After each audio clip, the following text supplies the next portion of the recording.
मित्रों नमस्कार। मैं सुधीर श्रीवास्तव ज्योतिष अनुसंधान केंद्र में आपका स्वागत करता हूं।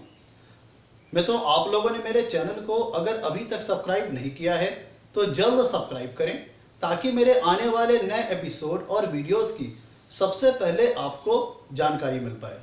ज्योतिषीय परिचर्चा में आज हम बात करेंगे कि आज के इस आधुनिक युग में बहुत से जोड़ों को जिनकी शादी में काफ़ी समय हो गया हो, उन्हें संतति और संतान को लेकर के चिंता बनी रहती है कि उन्हें अपने जीवन में संतान का सुख प्राप्त होगा कि नहीं होगा, उनकी संतान होगी या नहीं होगी।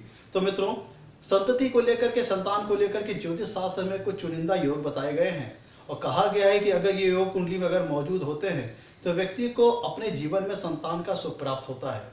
मित्रों, आज ऐसे ही कुछ योग लेके मैं आपके समक्ष आया हूँ। ज्योतिष शास्त्र कुछ ऐसे चुनिंदा, कुछ ऐसे बढ़िया महत्वपूर्ण योग हैं कि जो कि अगर कुंडली में मौजूद होते हैं तो व्यक्ति को जीवन में संतान का उत्तम सुख प्राप्त होता है।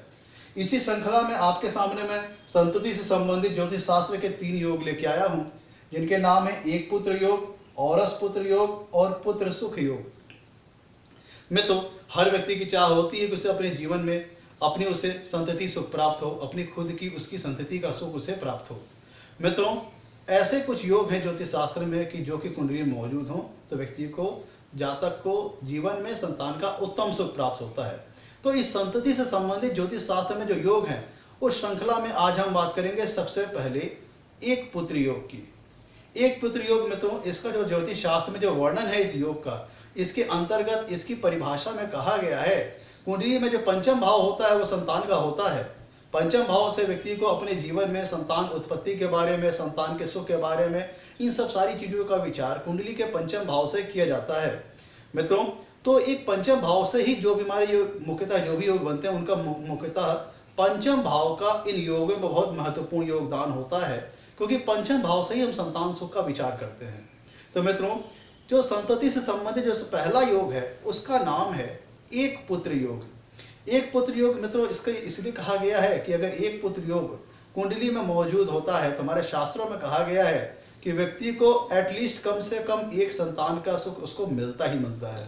मित्रों ध्यान दीजिएगा, एक पुत्र योग होता है, ज्योतिष शास्त्र में इस योग का वर्णन किया गया है, जहाँ पर इसका मतलब इस योग का होता है कि अगर कुंडली में एक पुत्र योग अगर विद्यमान है तो जातक को अपने जीवन में कम से कम एक संतान का सुख तो उसे अवश्य मिलता ही है।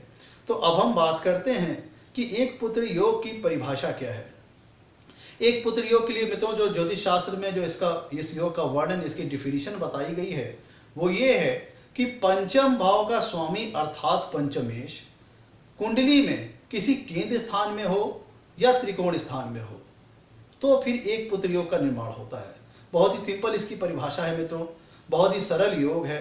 तो मित्रों, ऐसे हम किसी एक योग से ये किसी निर्णय पे नहीं पहुंच सकते कि व्यक्ति को अपने संतान का सुख व्यक्ति को उत्तम मिलेगा कि नहीं मिलेगा। इसीलिए आपके समक्ष में कई योगों का कॉम्बिनेशन लेके आया हूं कि जब ये सारे के सारे योग कुंडली में अगर मौजूद हों तो व्यक्ति को अपने जीवन में संतान सुख प्राप्ति की, संतान का उत्तम सुख प्राप्ति की संभावना काफ़ी प्रबल, काफ़ी मजबूत हो जाती है। तो जिसकी श्रृंखला में मैं पहले बात कर रहा हूँ एक पुत्र योग की, जिसकी परिभाषा बताई गई है कि पंचम भाव का स्वामी अर्थात पंचमेश केंद्र में हो या त्रिकोण में हो तो फिर एक पुत्र योग का निर्माण होता है। आपको समझाने के लिए मित्रों एक उदाहरण के माध्यम से मैं आपको समझाता हूँ कुंडली में कैसे एक पुत्र योग बनता है। मित्रों ध्यान दीजिएगा, आपको समझाने के लिए मैंने एक सैंपल चार्ट लिया हुआ है। वृषभ लग्न का ये चार्ट है जिसके पंचम भाव में आ रही है कन्या राशि। कन्या राशि के स्वामी होते हैं बुध। तो जैसा कि मैंने एक पुत्र योग की परिभाषा बताई है कि पंचम भाव का स्वामी अर्थात पंचमेश केंद्र में हो या त्रिकोण में हो तो केंद्र स्थान कुंडली के कौन कौन से हो गए, पहला भाव, चौथा भाव, सतवां भाव और 10वां भाव। और त्रिकोण स्थान कौन कौन से हो गए, 5वां भाव और 9वां भाव। तो जैसा कि एक पुत्र योग की जो परिभाषा बताई गई है उसके अंदर कहा गया है पंचम भाव का स्वामी अर्थात पंचमेश केंद्र में हो और त्रिकोण में हो तो वृषभ लग्न कुंडली मैंने मित्रों सैंपल चार्ट ली हुई है जिसके पंचम भाव में आ रही है कन्या राशि और कन्या राशि के स्वामी होते हैं बुध। तो बुध, एक उदाहरण के माध्यम से मैं आपको समझा रहा हूं कि इस उदाहरण में बुध अगर केंद्र स्थान में हो या त्रिकोण स्थान में हो तब फिर जाकर के कुंडली में एक पुत्र योग का निर्माण होगा। मान लीजिए बुध 10वें भाव में हो तो भी एक पुत्र योग का निर्माण होगा। अगर बुध मान लीजिए 9वें भाव में हो तो भी एक पुत्र योग का निर्माण होगा। मोटी मोटी समरी ये है कि पंचम भाव का स्वामी अर्थात पंचमेश कुंडली में किसी केंद्र स्थान में होना चाहिए या किसी त्रिकोण स्थान में होना चाहिए। मित्रों, ये योग सरल है, लेकिन इन्हीं किसी एक निश्चित योग से ये पूर्णता नहीं कहा जा सकता कि सब व्यक्ति को अपने जीवन में संतान का उत्तम सुख प्राप्त होगा। इसीलिए मैंने आपके सामने योगों की श्रृंखला लाई है, एक जिसमें 3 योग है। अगर ये तीनों योग कुंडली में मौजूद होते हैं तो व्यक्ति को अपने जीवन में संतान सुख प्राप्ति की, संतान का संबंधित उत्तम सुख प्राप्ति की संभावना काफी प्रबल और मजबूत हो जाती है। मित्रों, इसी योगों की श्रृंखला में आगे हम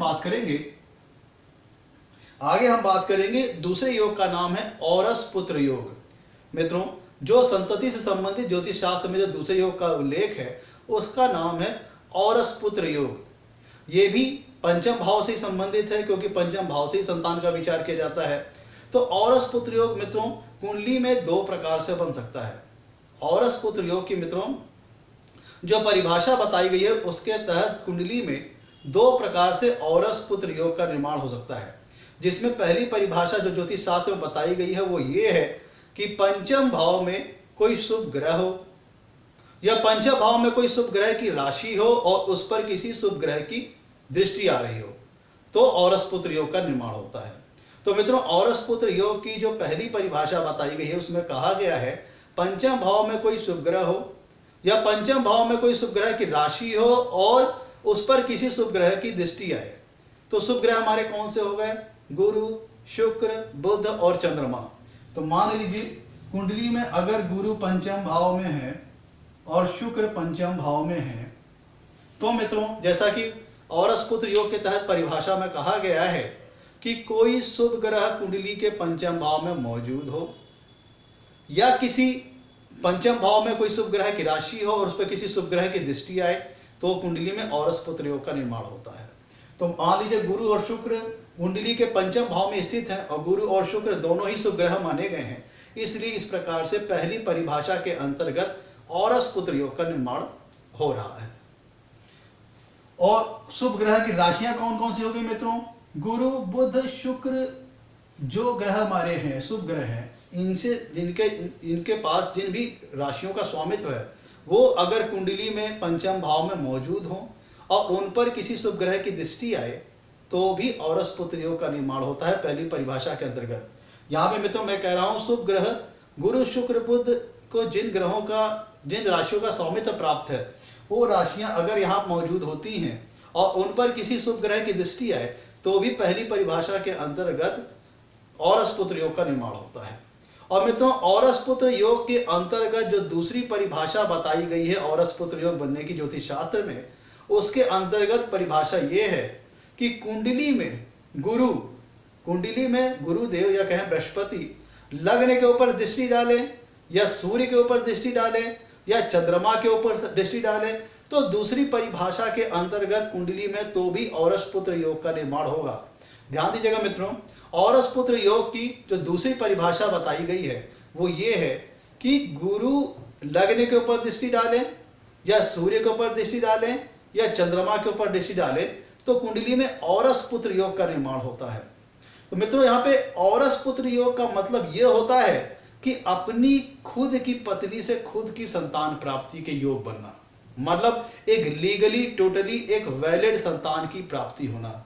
मतलब मैं यहाँ पे जो औरस पुत्र की योग की बात कर रहा हूँ इसमें खुद की पत्नी से खुद की संतान प्राप्ति के बारे में बात कर रहा हूँ, लीगली टोटल वैलिड संतान की बात कर रहा हूँ। मतलब आपकी कुंडली में अगर औरस पुत्र योग है तो आपको अपनी खुद की पत्नी के द्वारा खुद से संतान प्राप्ति का पूर्ण योग बनेगा। मतलब यहाँ पर जो गोद लेने वाली बात है वो पूरी तरह से खारिज हो गई। मतलब खुद की लीगली वैलिड संतान अपनी पत्नी के द्वारा खुद प्राप्त होगी। ये मित्रों औरस पुत्र योग यहाँ पे अगर कुंडली बनता है तो उससे इसका मतलब ये होता है कि खुद की पत्नी से खुद की संतान, मतलब टोटली लीगली वैलिड संतान। अब मित्रों, जैसे कि दूसरी परिभाषा बताई गई है औरस पुत्र योग की, उसके अंतर्गत कहा यह गया है कि कुंडली में गुरु लग्न पर या सूर्य पर या चंद्रमा पर दृष्टि डाले तो भी दूसरी परिभाषा के अंतर्गत कुंडली में औरस पुत्र योग का निर्माण होता है। मित्रों, अब मान लीजिए कि गुरु हमारे बैठे हैं सप्तम भाव पर और सूर्य बैठे हैं हमारे तीसरे भाव में। तो गुरु यहाँ पे लग्न के ऊपर भी दृष्टि डाल रहे हैं और सूर्य के ऊपर भी दृष्टि डाल रहे हैं। तो इस प्रकार से ध्यान दीजिएगा, मैं अगर आपको एक उदाहरण बता रहा हूं कि दूसरी परिभाषा के अंतर्गत औरस पुत्र का योग का निर्माण कुंडली में कैसे होता है। औरस पुत्र योग की जो दूसरी परिभाषा बताई गई है उसमें कहा यह गया है कि गुरु ग्रह बृहस्पति देव लग्न के ऊपर दृष्टि डालें या सूर्य के ऊपर दृष्टि डालें या चंद्रमा के ऊपर दृष्टि डालें तो कुंडली में दूसरी परिभाषा के अंतर्गत भी औरस पुत्र योग का निर्माण होता है। तो यहाँ पे मैं एक उदाहरण के माध्यम से समझा रहा हूँ। वृषभ लग्न का सैंपल चार्ट मैंने लिया हुआ है जिसमें गुरु 7वें भाव में बैठे हैं। ये 7वीं पूर्ण दृष्टि से लग्न को देख रहे हैं और 9वीं पूर्ण दृष्टि से सूर्य को देख रहे हैं। तो इस प्रकार से भी कुंडली में औरस पुत्र योग का निर्माण होता है। तो मित्रों, एक पुत्र योग हो गया, औरस पुत्र योग हो गया। इसी श्रृंखला में एक योग और है जिसका नाम है पुत्र सुख योग। मित्रों, इस योग की श्रृंखला में है पुत्र सुख योग, क्योंकि मित्रों ये तीनों योग सरल है, तीनों योग सरल है, काफी सिंप्लीफाइड है। इसीलिए किसी एक योग के मात्र होने से कुंडली में यह पूर्णता नहीं कहा जा सकता कि व्यक्ति को अपने जीवन में संतति का उत्तम सुख प्राप्त होगा। इसीलिए मैंने कहा कि अगर ये तीनों योगों का कॉम्बिनेशन अगर कुंडली में मौजूद होता है तो व्यक्ति को अपने जीवन में संतान का बहुत ही उत्तम सुख प्राप्त होता है। तो मित्रों, इसी श्रृंखला में अगर हम तीसरे योग की बात करें तो उसका नाम है पुत्र सुख योग की। पुत्र सुख योग मित्रों कुंडली में 3 तरह से बन सकता है। पुत्र सुख योग कुंडली में 3 तरह से बन सकता है, जिसमें पहले प्रकार में कहा गया है कि गुरु और शुक्र पंचम भाव में अगर कुंडली के स्थित हो तो पहले प्रकार से पुत्र सुख योग का निर्माण होता है। मतलब पहली परिभाषा में कहा गया कि गुरु और शुक्र अगर कुंडली के पंचम भाव में स्थित होते हैं तो पहले प्रकार की परिभाषा के अंतर्गत कुंडली में पुत्र सुख योग का निर्माण होता है। और जैसा कि मैं तो सामान्य शब्द से स्पष्ट हो रहा है, इस योग के नाम से ही स्पष्ट हो रहा है कि अगर कुंडली में पुत्र सुख योग मौजूद होता है तो व्यक्ति को अपने जीवन में संतान की सुख की प्राप्ति होती है, संतान सुख की प्राप्ति होती है। तो मित्रों, जो हमारा पुत्र सुख योग के अंतर्गत जो पहली परिभाषा बताई गई है उसके अंतर्गत कहा यह गया है कि गुरु और शुक्र अगर कुंडली के पंचम भाव में स्थित होते हैं तो फिर जाकर के कुंडली में पुत्र सुख योग का निर्माण होता है। अब मित्रों, हम बात करते हैं पुत्र सुख योग बनने की कुंडली में दूसरी परिभाषा की। मित्रों, पुत्र सुख योग बनने की जो कुंडली में दूसरी परिभाषा है उसमें यह कहा गया है कि अगर बुध ग्रह कुंडली के पंचम भाव में स्थित हो तो भी कुंडली में पुत्र सुख योग का निर्माण होता है। ध्यान दीजिएगा, पुत्र सुख योग बनने की जो दूसरी परिभाषा बताई गई है कि पहली परिभाषा तो यह थी कि गुरु और शुक्र कुंडली के पंचम भाव में स्थित हो तो पुत्र सुख योग का निर्माण होगा। दूसरी परिभाषा पुत्र सुख योग की यह बताई गई कि कुंडली के पंचम भाव में अगर बुध स्थित हो तो भी कुंडली में पुत्र सुख योग का निर्माण होगा। और तीसरी परिभाषा यह बताई गई कि कुंडली के पंचम भाव में, तीसरी प्रकार की परिभाषा जिसके तहत कुंडली में पुत्र सुख योग का निर्माण हो सकता है, उसके अंतर्गत परिभाषा यह बताई गई कि कुंडली के पंचम भाव में किसी शुभ ग्रह की राशि हो और कुंडली में कोई पंचम भाव में कोई शुभ ग्रह विद्यमान हो तो भी कुंडली में तीसरे प्रकार से पुत्र सुख योग का निर्माण होता है। मान लीजिए यहां पे मित्रों ध्यान दीजिएगा, यहां पे कन्या राशि है। अब यहां पे अगर बुध बैठे हुए हैं और तो तीसरी प्रकार की जो पुत्र सुख योग की परिभाषा बताई गई है उसके अंतर्गत कहा गया है कि पंचम भाव में कोई शुभ ग्रह की राशि हो और पंचम भाव में कोई शुभ ग्रह बैठा हो तो भी कुंडली में तीसरे प्रकार से पुत्र सुख योग का निर्माण होता है। तो प्रस्तुत उदाहरण में तो जो मैं आपको तीसरे प्रकार से बता रहा हूं कैसे कुंडली में पुत्र सुख योग का निर्माण होता है। तो इस परिभाषा, तीसरी परिभाषा के अंतर्गत मैं आपको एक उदाहरण दे रहा हूं कि अगर गुरु और बुध पंचम भाव में बैठे हैं और पंचम भाव में शुभ ग्रह की राशियां कौन कौन सी होंगी, गुरु बुध शुक्र और चंद्रमा ग्रहों के पास जिन जिन राशियों का स्वामित्व है, अगर वो राशियां पंचम भाव में स्थित हों और पंचम भाव में अगर कोई शुभ ग्रह मौजूद हो तो कुंडली में तीसरे प्रकार से भी मित्रों पुत्र सुख योग का निर्माण हो गया। तो एक पुत्र योग का जो परिभाषा बताई गई है उसके अंतर्गत कहा गया अगर कुंडली में एक पुत्र योग बनता है तो इसका मतलब ये होता है कि जातक को अपने जीवन में कम से कम एक संतान का सुख तो प्राप्त होता ही है। और जो दूसरी परिभाषा बताई गई औरस पुत्र योग की, औरस पुत्र योग अगर कुंडली में बनता है मित्रों तो उसके तहत कहा गया है कि जातक को अपने जीवन में टोटली लीगली और वैलिड संतान की प्राप्ति होगी, मतलब खुद की पत्नी से खुद की संतान प्राप्ति होगी। और जो तीसरा योग बताया गया है, तीसरा योग मित्रों होता है पुत्र सुख योग। पुत्र सुख योग अगर कुंडली में मौजूद है तो इसका मतलब ये होता है कि जातक को अपने जीवन में संतान सुख मिलने की काफी प्रबल संभावना है, काफी उत्तम संभावना है, काफी बढ़िया संभावना है। तो मित्रों, ये तीनों योग है तो सरल, लेकिन किसी इन तीनों योग से किसी मात्र एक योग अगर कुंडली में मौजूद हो तो पूर्णतः ये नहीं कहा जा सकता कि जातक को अपने जीवन में संतान की प्राप्ति होगी, संतान के उत्तम सुख की प्राप्ति होगी। इसीलिए मैंने कहा कि ये जो तीनों योग हैं, अगर ये तीनों योगों के कॉम्बिनेशन कुंडली में अगर मौजूद हो तो फिर व्यक्ति को अपने जीवन में संतान सुख की प्राप्ति की बहुत ही उत्तम संभावना, बहुत ही प्रबल संभावना बन जाती है। मित्रों, इसी में मैं कुछ चीजें ऐड ऑन करना चाहूंगा, कुछ चीजें जोड़ना चाहूंगा। कुछ चीजें जोड़ना ये चाहूंगा कि पहले तो मैंने ये कहा कि ये तीनों योग, अगर ये तीनों योग किसी व्यक्ति की कुंडली में मौजूद हैं तो उस व्यक्ति को अपने जीवन में संतान सुख की प्राप्ति होगी ही होगी। संतान सुख उसे निश्चित मिलेगा, क्योंकि ये तीनों योग अपने आप में अत्यंत सुफल देने वाले योग हैं। अगर ये तीनों योग अगर किसी व्यक्ति की कुंडली मौजूद है तो उसको संतति सुख प्राप्त होने की संभावना काफी प्रबल और काफी उत्तम हो जाती है। अब मित्रों, इसमें मैं कुछ चीजें जोड़ देता हूं। अब मित्रों, मैंने यहाँ पे कुछ चीजें जोड़ी हैं, वो ये हैं कि अगर कुंडली के पंचम भाव से या पंचमेश से, नवम भाव या नवमेश से और चतुर्थ भाव और चतुर्थेश से संबंध अगर बनता है तो व्यक्ति को अपने जीवन में संतान सुख की प्राप्ति निश्चित ही होती है। ध्यान दीजिएगा मित्रों, सारी चीजें मैंने बताई हैं, इनमें कुछ चीजें मैं और ऐड कर रहा हूं। वो ये है कि कुंडली के पंचम भाव या पंचमेश से, नवम भाव, पंचम भाव या पंचमेश से, नवम भाव या नवमेश से और चतुर्थ भाव या चतुर्थेश से संबंध अगर बनता है तो फिर व्यक्ति को अपने जीवन में निश्चित ही संतान का बड़ा ही उत्तम सुख प्राप्त होता है। और मित्रों, अगर यहाँ पे मैंने बात की चतुर्थ भाव या चतुर्थेश से या नवम भाव या नवमेश से, अगर इन दोनों में से कम नवम भाव या नवमेश से पंचम भाव या पंचमेश का संबंध तो बनना ही चाहिए। मतलब ये तीनों योग अगर कुंडली में मौजूद हो और साथ में अगर पंचम भाव या पंचमेश से, चतुर्थ भाव और चतुर्थेश से, नवम भाव और नवमेश से अगर संबंध बनता है तो संतान सुख मिलने की बड़ी संभावना प्रबल हो जाती है। अगर इन दोनों में से संबंध नहीं बनता है पंचम भाव या पंचमेश का, तो पंचम भाव या पंचमेश का कम से कम नवम भाव और नवमेश से संबंध अगर बनता है तो व्यक्ति को फिर अपने जीवन में संतान सुख मिलने की संभावना काफी प्रबल और काफी उत्तम हो जाती है। तो मित्रों, जो सारांश है वो ये है कि कुंडली में तीनों योग मौजूद होने चाहिए। तीनों योगों की मैंने परिभाषा आपको बताई और इसमें से कुछ चीजें मैंने और जोड़ दिया। वो ये है कि अगर पंचम भाव या पंचमेश से, नवम भाव और नवमेश से और चतुर्थ भाव और चतुर्थेश से संबंध बनता है तो व्यक्ति को अपने जीवन में निश्चित ही उत्तम संतान सुख प्राप्त होने की संभावना है। और ये संबंध किस प्रकार का होगा? ये संबंध यहाँ पे पंचमेश नवमेश से युति संबंध हो सकता है, दृष्टि संबंध हो सकता है, राशि परिवर्तन संबंध हो सकता है। मित्रों, मैंने यहाँ पे जो चीजें ऐड ऑन की है वो ये है कि पंचम भाव पंचमेश से, नवम भाव और नवमेश का और चतुर्थ भाव और चतुर्थेश का संबंध अगर बनता है तो संतान सुख मिलने की उत्तम संभावना बन जाती है, निश्चित ही, और उत्तम सुख मिलने की संभावना बन जाती है। यहाँ पे ध्यान देने वाली बात मित्रों यह है कि अगर नवम और नवमेश से और चतुर्थेश और चतुर्थ भाव और चतुर्थेश से कम अगर इन दोनों में से नहीं बनता संबंध पंचम भाव और पंचमेश का, तो कम से कम नवम भाव और नवमेश का तो बनना ही चाहिए।